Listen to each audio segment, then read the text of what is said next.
Welcome back to the Turning Point Meta, where we talk about the turning point of games and players. I am one of your hosts, Natonimus. I also go by Nathan and by Nate everywhere else. And I am Ray Drifter, also known as Chris. Thanks for stopping in. So, what are we going to discuss today, Chris? What is kind of the main purpose of today's episode, kind of maybe point by point, or at least the point we want to start with? Well, that's a really great question. I suppose, what is CEDH? And when is the turning point from EDH to CEDH? And that question always begs a lot of different responses. Turn one wins, right? Right, exactly. Yeah. Everyone wins on turn one. Sure. No, I think that is actually a really, really good common misconception to kind of talk about when it comes to CEDH in general, is that a lot of people assume that because we're playing CEDH, which competitive EDH, for those that don't know, that it is a turn one, turn two format. That is the only way you play the game. You either win on turn one or turn two, or the game is over for you. And that's just not the case. No. But what really comes down to, and a lot of the talking points where it can get a little bit complicated, is what is it? Is it cards? Is it the quality of the cards? Of what's going on? Is it the interaction of the cards? Is it the speed of the cards? Like, is it? What we're going to find out today. So I kind of want to try to figure out what it is that makes something go from a casual deck to a CEDH deck, and are all commanders technically CEDH viable? I don't think all commanders are CEDH viable. I think something that makes a commander a CEDH viable are a couple different things. It's going to cheat on mana, card advantage, or is a win con in itself. Obviously, you can have win cons such as beatdown plans. Winota, stacks plus beatdown. That makes sense. You have Magda, which is an engine to create and get free stuff. You have Kinnan, which cheats on mana and also is a card advantage. An outlet? An outlet. That's a good. There you go. It needs to be an outlet. There's a lot of different ways in EDH and CEDH that you can make infinite mana. If you can plug that in and win the game, I would say that's potentially CEDH commander. Potentially. Yeah, I would agree with that. I would also agree that if you maybe have an engine set up, maybe if your commander has a very powerful ETB of some kind, right? Sure. But again, it technically is your that is your outlet, correct? Because sure. Once you've gotten online, once you've got your pieces, if you can infinitely flicker one of your creatures or infinitely cast your commander, a lot of the time that can do it for you. With food chain and things like that, absolutely. Yeah. So the best commanders are going to be the ones that have a one card outlet. Najeela is a great example for that. It has a lot of different my commander plus other thing attacking equals infinite combats. Food chain plus Atraxa equals infinite mana, infinite cast, infinite draw, infinite. You essentially draw your whole deck with a food chain Atraxa combo. Thassa's normally? I know some decks run Thassa's Oracle. I think that's typically what they go for. Sure. Just as ease of convenience, I'm sure. But that's what we consider. Yeah, I would say the other for the commander. Now, well, I would add one more point to that, because I think you did say card advantage, but it depends. There are different ways. There are different card advantage pieces in the command zone, right? Because you have your Tymnas and Cromps, which your card draw. If you're getting into CEDH at all, learn the name Tymna Crom, learn the name Blue Farm. You are going to see it. So Tymna Crom is a commander pairing that is Sans Green. So for those that don't know, Sans Green is the only color it excludes is green. And both of those commanders are literally meant just to draw cards. Tymna cares about dealing combat damage to players, and then she draws after the main combat step. In the main phase, I thought. The beginning of your second combat phase. And then Crom, whenever an opponent casts their second spell, each turn, and it specifically says each turn, not just on your turn, each turn they also draw a card. So you would think that just because it's something that draws cards, how could this be the best thing in our format? Well, you just play all the best cards. You play all the best cards, and when you constantly have access to cards, that's what makes something also competitively viable is to always have a full grip at your disposal. Correct. So, Nate, you were saying that there was another option for card advantage. What did you mean by that? Yeah, so another thing when it comes to card advantage is it's not always just about drawing cards. It's a very powerful effect for absolutely. But something like a Rocco, Cabareticator, I believe is the full name of the card. Sure. I hope I didn't get that wrong, but it is a Rocco. It's a name that will come up. All it does is cheat something from your deck onto the battlefield. Ooh. Which is its own card advantage piece, right? That sounds like Magda and Sisse and Kinnan and so many other pieces that they can get free value. What would you say is better in that kind of instance? Because card advantage drawing to hands, you have to now to cast it, where you can get countered. Whereas card advantage, where you put it onto the battlefield, and it's really hard to interact. Sisse activates, Right. Magda activates, and it happens even if you kill the commander. Correct. And I think that's one of the biggest points about card advantage in a space like that, where it comes to your Kinnans and your Sisses, is because a lot of the time, if you activate, there's nothing really anybody could do to stop you, because the activation is typically already on the stack. On those commanders, yes. I've actually been looking a little bit at Arkham, and I believe I've been looking through in general. If you kill the construct that you target, actually it fizzles. Oh, interesting. I did not know that. I'm going to look into that. I was going to say, please find out for sure. I saw it on Reddit. Because I don't want to feel dumb. No, no. I'll take dumb. But I'm pretty sure that is the case, that there's some commanders that you can interact with, but the really good ones are the ones that put it on the stack and it doesn't really matter. And the card advantage is just overwhelming. I mean, Sisse activates once, twice, wins the game, and realistically. It doesn't need to have card advantage necessarily. It doesn't have too many searches, because you just keep casting your commander and you get the pieces you need. Right. Well, and that is its form of card advantage, right? Correct. Is to thin your deck, get your important pieces on the line, and either attempt to win or make it so over the top difficult for your opponents to stop you that you eventually just win anyway. Okay. So I feel like we've hit the commanders in general, but now what about the cards? What makes a CDH card? We'll start with the most important ones: lands and artifacts, your mana 100%. base. What makes that CDH opposed to EDH? So I would say one of the biggest points when it comes to your mana base is we are looking to go fast in our format. Sure. Not every deck is built to go on turn 1 and turn 2. So you want scry lands? 100%. No, we Scrylands.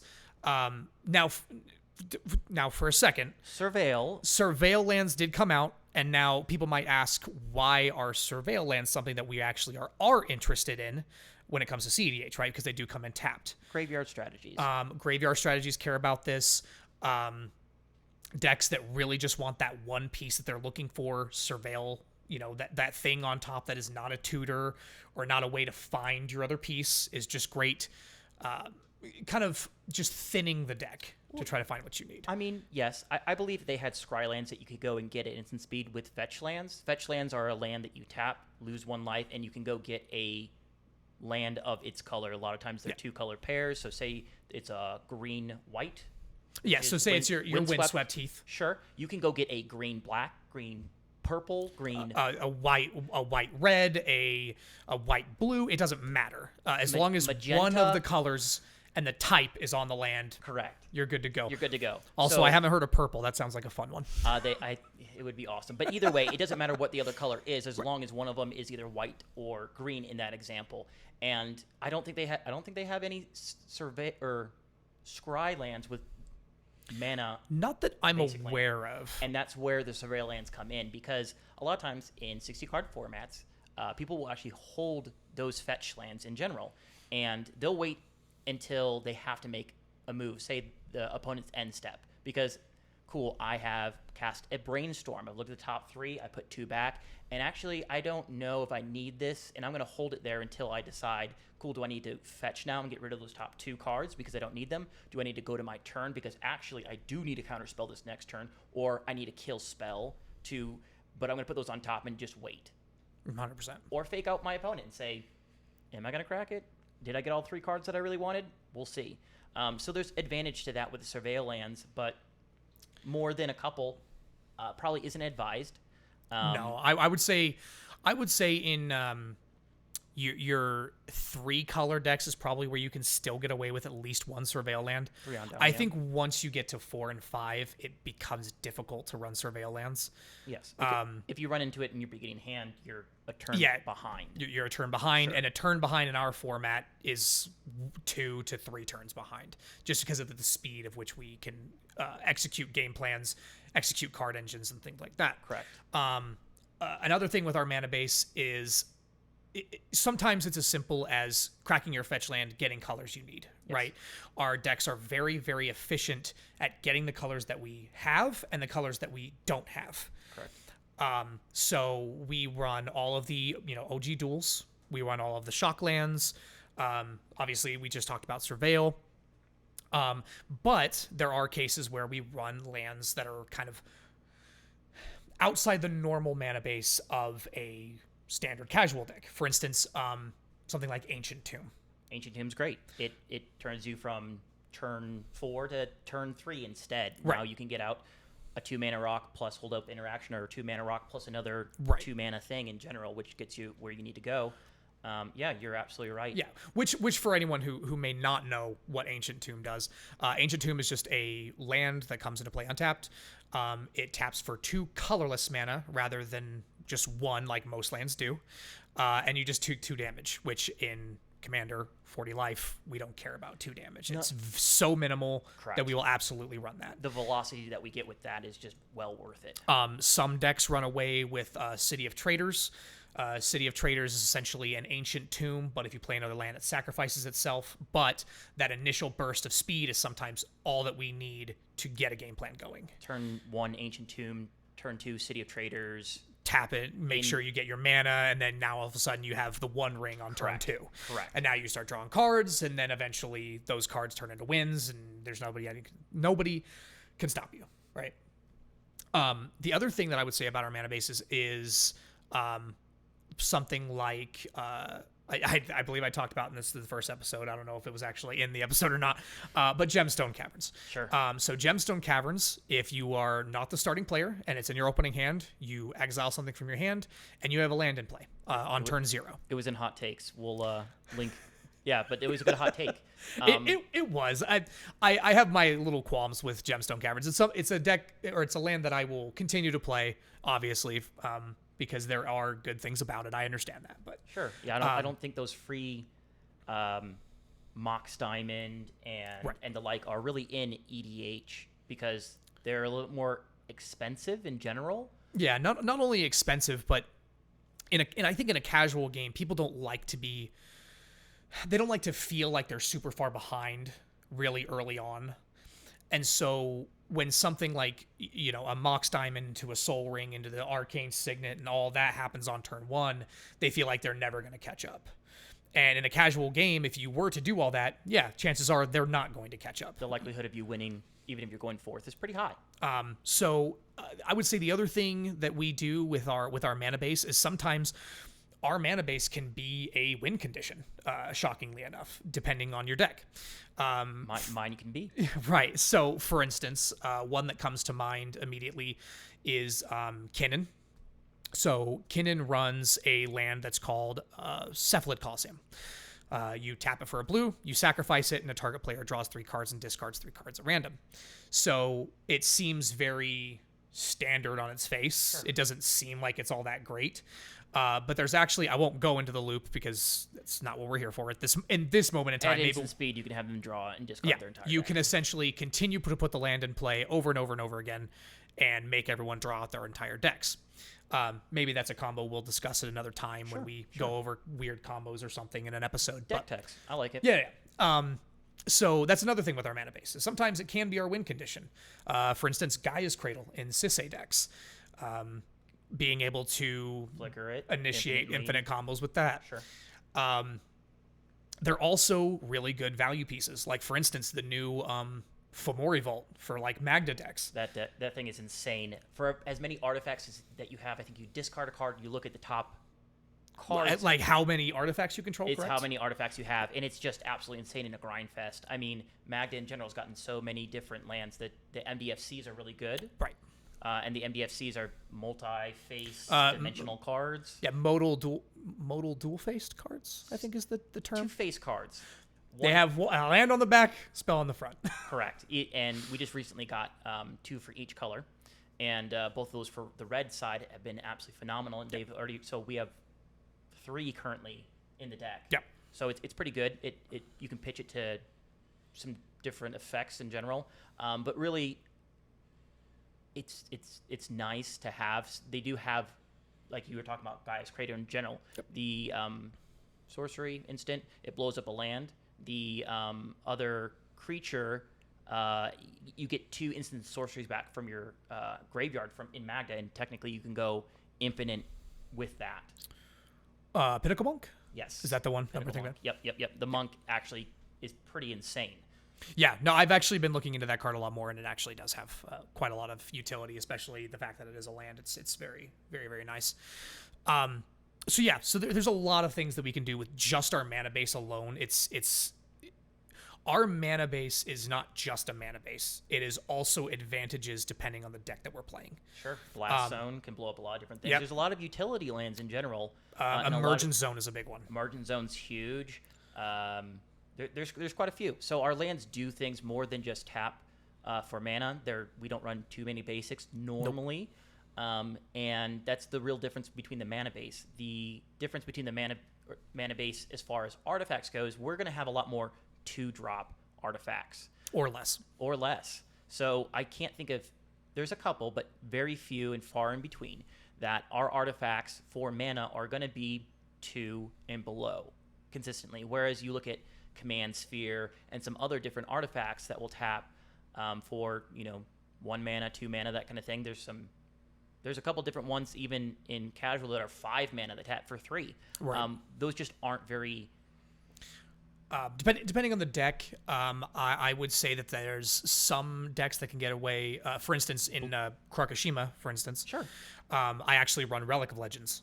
Sure, that's a but again, it is a 3-cost thing that, given the board state, can tap for way more than 3. Yep. Play your Ragavan, tap it for red mana. Right, tap it for red, tap my Krark for that, tap my Sakashima. Oh, I make a copy of my Sakashima, I tap that for, it's the fact that it can make more than just the single mana itself. Sure. And that's kind of where our artifacts are, again, a very powerful thing. Mostly arcane signets make it into, I think, Fellwar Stone. The Fellwar Stone's kind of been coming in and out of some lists I've been seeing. I like it in general. I mean, there's a lot of different multiple color lands. I mean, there's not too many decks, realistically, that are going to be single color. I mean, outside of green, everything else is pretty dominant. Mm-hmm. So maybe if you play it turn 1, you can't tap it for anything if you're going first. There's a disadvantage to that. But most of the time, it's pretty dang good. It makes any color, which I would much rather take over. I mean, Soul Ring's great. It's great. But sometimes you need color. But sometimes you need that extra red to go off with Dockside. 100%. And you don't have it. 100%. And so the fact that we can deploy so many rocks so early on is another big reason why our format is as fast as it is, right? It's not that we're not playing a standard game of Commander. We're just playing it a couple turns ahead. Sure. You know what I mean? Because when we can say, okay, Mana Crypt, Jeweled Lotus, land, sack my Jeweled Lotus for my Commander, we're good to go, pass, right? We're essentially on turn 5 already, right? As far as that person's concerned. Possibly even further, right? Sure. And so we're just playing at this kind of accelerated rate, and these 0 mana rocks like your Mox Diamonds, your Chrome Moxes, your Mox Opals, Mox Ambers, depending on if the list can support it, all accelerate the game plan. Sure. So we're just picking up the pace a little bit. Yeah, we're not taking 3 turns to get to turn 6. We're taking one turn to get to where we need to go so that we can actually start playing with some of the most powerful cards in the format. Right. With all that mana, with all that ramp, let's talk about the different cards in general that actually make it CDH. What would you consider? We've talked about commanders. Let's talk about instants and sorceries. What really makes a instant or sorcery a CEDH versus EDH card? In all honesty, that actually is a really interesting thing to talk about because I don't know if there are. it's hard to distinguish, right? I don't think you're seeing Force of Wills in casual EDH games. I don't think you're seeing Force of Negations. A lot of the free counter magic is kind of Flusterstorm. I could see Flusterstorm being played casually, maybe. I don't know. It's pretty niche. It only hits instants and sorceries. But you're probably going to see more negates. Yes. More standard counterspell. Swan Song? I don't know. I don't think I've ever seen it in a casual game, but I would much rather see it in that than anything else. But I would say that the main suite of instants and sorceries, and I think it's one of the biggest. I personally think that it's one of the biggest differences between EDH and CEDH is there is so much more instant speed interaction. Yes. Than there is sorcery speed interaction. Sure. The difference is incredible, right? In EDH versus CDH, your main win cons really are going to be creature beatdown, realistically. Whereas CEDH, it's going to be an infinite combo most of the time. Not all the time, but some of the time. So really, with that, the sorcery speed wrath effects, I believe, are going to be a lot more advantageous in general. Someone is going to play out their entire hand, have their big creature, their Goltas, their whatevers, and get all these dinosaurs and just be like, cool, next turn you're dead. And next turn, they don't have a board anymore. Right, all of a sudden the board is Wrath. Now they have to completely rebuild. They don't have enough mana to rebuild the way that they want to, and so they kind of have to start from ground zero. I think that's another kind of determining factor in something that's CEDH, is a lot of CEDH decks can bounce back from a lot of different effects. Yeah. Now, granted, sometimes you are in a position where you do get screwed and there's nothing you can do. It absolutely happens. But I have seen people in CEDH games go for a win on their turn, get stopped, they go to their second main, they've done something, and all of a sudden they're attempting again. In the exact same moment, even though they've been stopped. Sure. It happens. Sure. It absolutely happens. And so it's also being able to like constantly reattempt to win. And obviously our acceleration helps with that. The card draw. The card draw, card advantage, things that we've already kind of discussed. But like I said, I think one of the biggest differences is just that people aren't used to interacting at instant speed. In fact, I was just trying to think about like for instance, this Aranis Street Urchin deck that I'm kind of building on. Sure. It's an interesting deck. I think I run 6 sorceries. Sure. Is what I run. It's mostly a creature deck, so it's like 30 something creatures. Well, I mean, yeah. But like the only time we're typically running sorceries, typically our sorceries are maybe not winning the game, but they're setting us up a lot of the time to win the game, I would say. Tutors. There's a lot of sorceries and tutors. There's a lot of wraths and tutors, and typically not a lot of wrath played in our format. I would say, but if they are, they're going to be in the Supreme Verdict is probably the wrath that I see most consistently. Supreme Verdict. Yeah. Uncounterable, destroy all creatures. Sure. For those that don't know. I have been seeing Blasphemous Acts recently, which I think is, which I honestly think is a pretty good wrath, even if it is sorcery speed. It's pretty good. What's the -1 counters one? I mean, there's 2 right now. There's the one that gives you rad counters, and the one that you just Nuclear Fallout. Nuclear Fallout. That one's pretty good. And then you have the other one that I should honestly freaking know, but it's 2 and a black, and you pay Toxic Deluge. Toxic Deluge, I think, is more of a common one because it gets around indestructible. Yes. Not too many indestructibles I can think of, but you know, there can be, I suppose. And see, and then to think about just those wraths that we just talked about, that's about right, is also something to say about our format, right?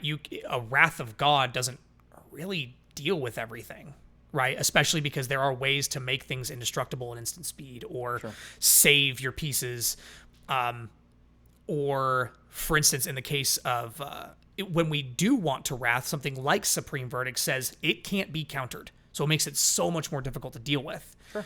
And Toxic Deluge puts negative, like you said, puts negative counters on things rather than destroy all creatures. Because you can also say, hey, I want to keep this thing around that's a 4/4 because it's important to me. I'm just going to do -3. Sure.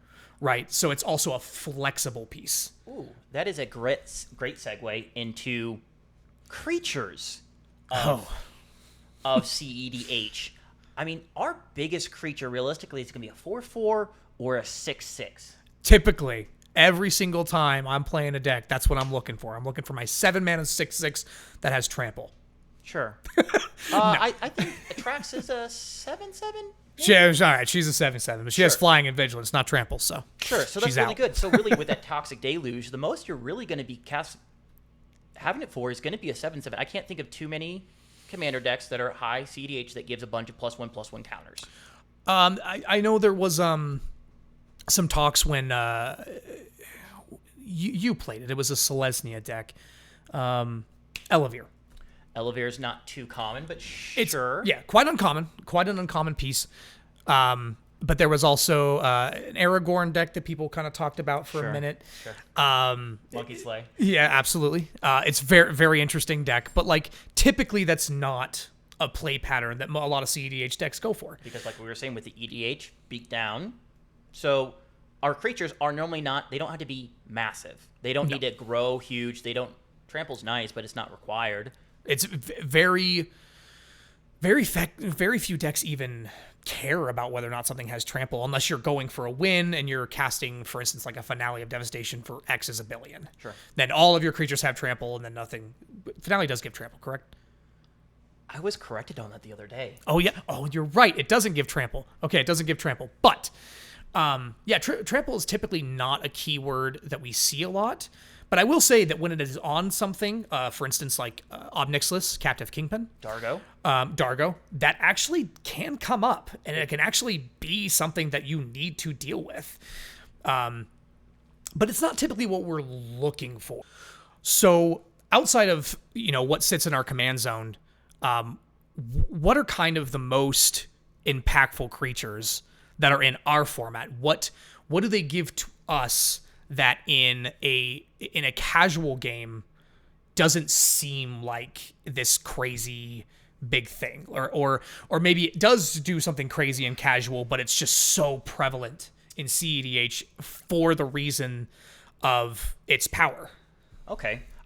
I'll talk about two different cards. Okay. The first card is going to be Drannith Magistrate, and that one basically says that you can't cast spells outside of your hand. That means you can't cast it from the command zone, from the graveyard, from exile. So in EDH, it's going to be a lot of feels bad.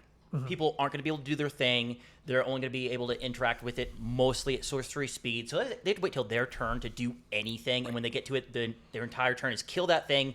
I don't have enough mana now. Past turn. And then the next three people get to do their thing. So that's a feels bad.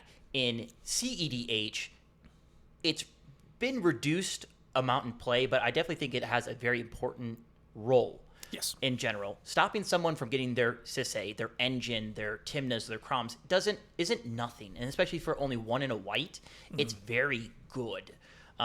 There's some decks right now I think that are pushing it out of the meta, such as your more aggressive decks that say I don't care if I cast my commander. Thassa's Oracle win. It does have some impact for graveyard effects in general if they're going for a turbo graveyard effect, sure. But a lot of times people will bounce it, go off anyways, and it doesn't really stop anyone. And it's stopping other people from getting advantage to draw cards to then interact with that person. So sometimes your pieces that you play and stacks pieces in general, if done wrong, it can actually hinder everyone else from being able to interact. And you have to be cognizant of that. And that's a huge part of when to play those pieces. Playing your entire deck out and having no open mana, not a good idea. Yeah. And stacks is something that we will talk about in its own episode as well, and kind of what is best to play and when, and kind of knowing your matchups. But that's a discussion for another episode for sure. The next piece is going to be Dockside Extortionist. This one comes down. It's 1 in a red. It's a 1/2 Goblin Pirate. Is it a... Yes, it is. Yes, it is. It is a pirate. So it comes down, and it says... There's an ETB, an enter the battlefield effect, and it says your opponents, for however many artifacts and enchantments they have, you make a treasure token. Now, they can blow up their artifacts, their enchantments, their whatever. Sometimes sacrifice them to effects, whatever they have to do to try to mitigate how much treasure you're going to get. your artifact lands even sometimes. Yeah, in absolutely. a different couple of situations in general. And in a casual EDH situation, there's not as many mana rocks because, once again, we're not putting on a 2 and a 1 and a 0 and a 0 and a 0 and a 1 in the passing turn. It's, I'm playing a 3. Cool, Dockside comes down to make 3 treasures. It costs 1 and a red. It doesn't do as much as, cool, it comes down, I'm going to flicker it a million times, and I'm going to net nothing.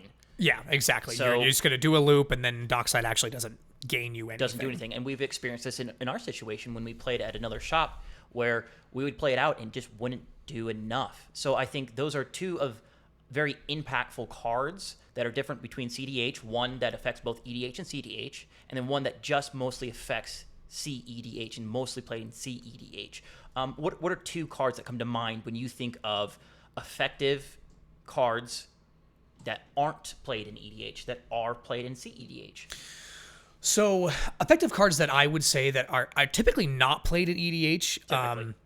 because they just don't feel as impactful because people aren't doing it as much as they do in our format. First one that comes to mind is Opposition Agent. So Opposition Agent, it's 2 and a black, has flash. I believe it's a 3/2 It is. human rogue. And when it enters the battlefield, you control target that the opponent that is searching while they are searching.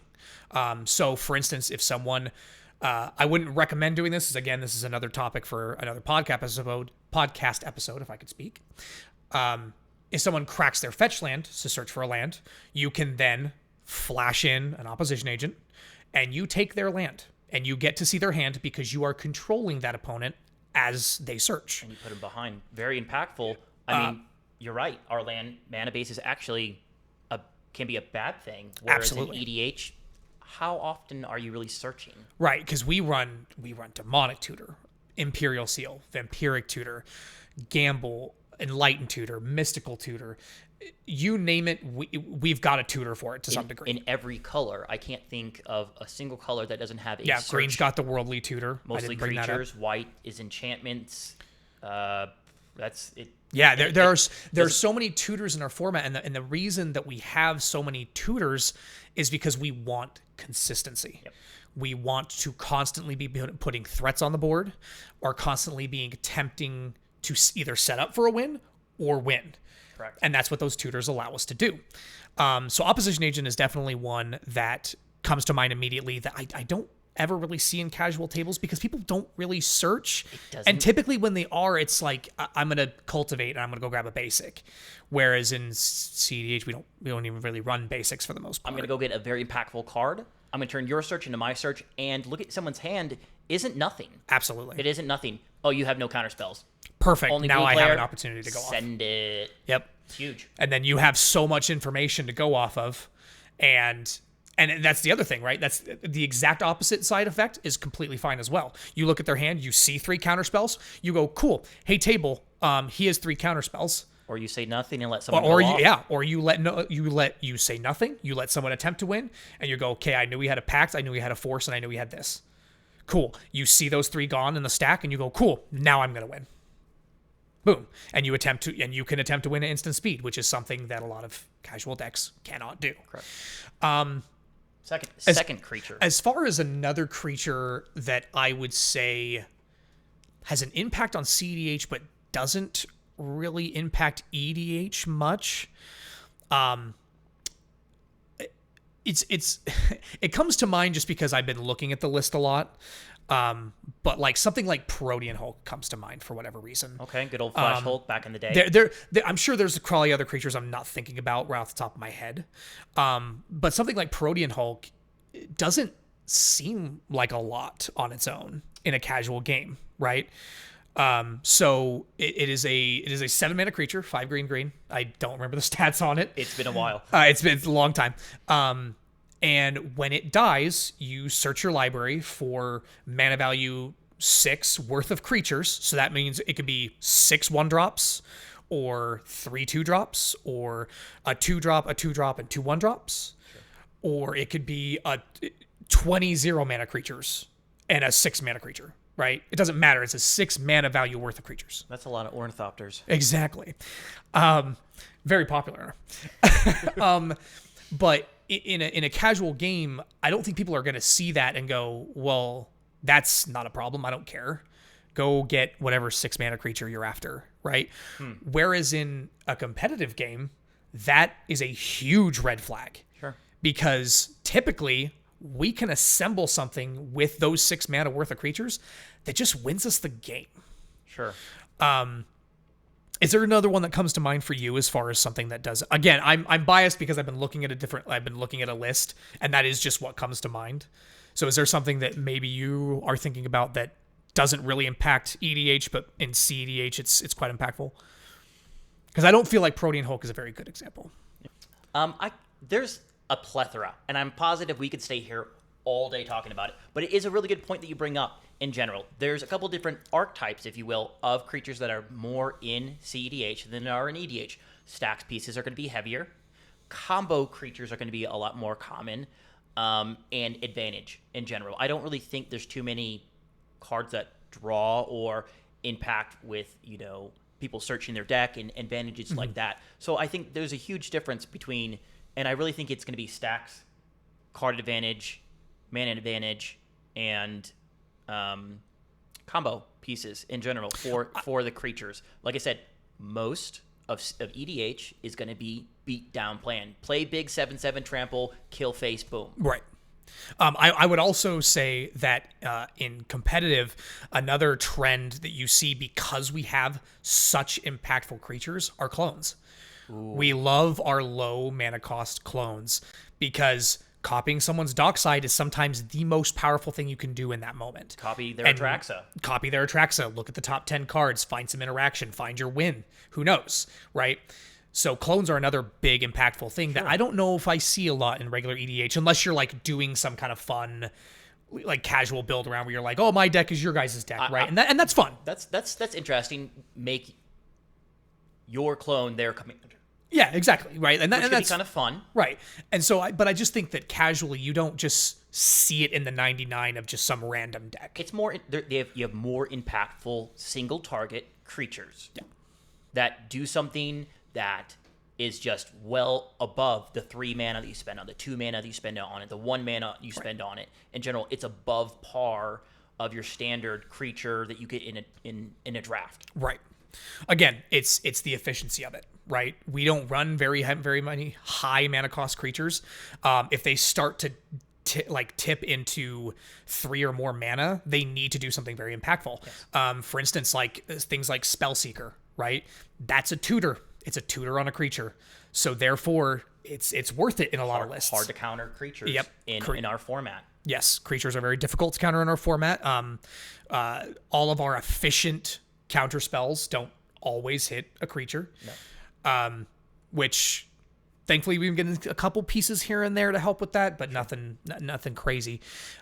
So we are the Turning Point Meta. If you guys didn't hear from Nate at the beginning, we like to thank you guys for coming out. We are a podcast and play group out here in Utah. We'd love to see you guys out here anytime, play against you and talk to you guys about the meta in general. We hope that we are the turning point from EDH to CEDH. We will catch you next week. Thanks. Thanks so much, guys.